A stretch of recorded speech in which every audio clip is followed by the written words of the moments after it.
If you're thinking about spending $400 on an air purifier in 2025, the Sans Air Purifier promises a lot. But does it deliver enough to justify double the price of competitors like Levoit? Sans advertise medical-grade HEPA 13 filtration and a minimalist design without app connectivity, positioning itself as a premium, fuss-free option. But a closer look at the facts paints a more nuanced picture.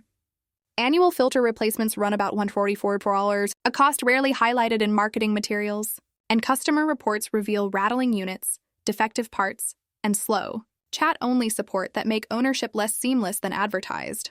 Independent testing shows that while the air cleaning performance meets specifications, it is nearly identical to much cheaper alternatives, meaning the premium price buys mostly design simplicity rather than measurable improvement in air quality. Allegations of deleted negative reviews and curated Trustpilot ratings raise concerns about transparency, while warranty claims show mixed results depending on location and service responsiveness. Comparing coverage and actual performance, the Sans purifies a room effectively, but the difference between it and budget-friendly HEPA purifiers is marginal for most households. While some users appreciate the silent operation and clean look, the high running costs and potential for inconsistent support make it hard to claim the Sans is clearly superior. Ultimately, if you're evaluating whether premium simplicity is worth paying double for, the reality is that the benefits are situational. It performs as promised, but the extra expense and hidden costs may not deliver proportional value for everyone.